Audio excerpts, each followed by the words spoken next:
Putang ina yung taga Luzon. Hinahamon kami ng taga Tondo pati taga Luzon. Mas matapang daw taga Tondo pati taga Luzon. Putang ina nyo. Bakit wala kayo ngayon dito? Ngayong binabawi kayo ng mga buwisit ng mga congressman. Kung nagkataon na ang House of Representative ay nasa Mindanao, putang ina, matagal na yung pumutok.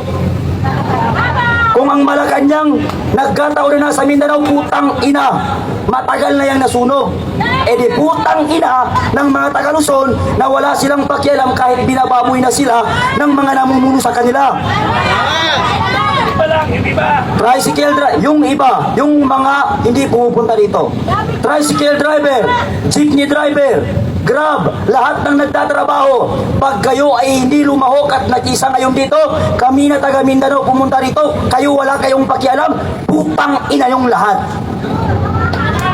Sundalo, pulis, estudyante, lahat ng mga Pilipinong nag-aral, hindi ba kayo nakakaintindi ng lingwaheng Tagalog o sadyang bobo lang kayo mga estudyante kayo?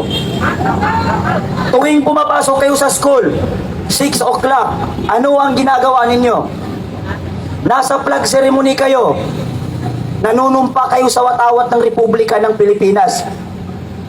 Susundin ko ang tuntunin ng aking paaralan. Tutuparin ko ang tungkulin ng isang mamamayang makabayan. Naglilingkod, nag-aaral at nagdarasal ng buong katapatan.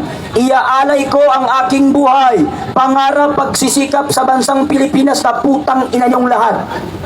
Hindi niyo ba naintindihan yun mga tangina? Iaalay ko ang aking buhay, pangarap, pagsisikap sa bansang Pilipinas. Bakit walang mga estudyante dito? Bakit wala ang mga kabataan dito? Bigong-bigo, kung buhay lang ngayon si Dr. Jose Rizal, hindi niya sasabihin na ang kabataan ay pag-asa ng bayan. Bakit? Binababoy na po ang inang bayan. Binababoy na po tayo ng mga kongresista. Wala pa rin kayong pakialam. Ngayon, totoo nga ang kasabihan na ang kabataan ay laso ng bayan.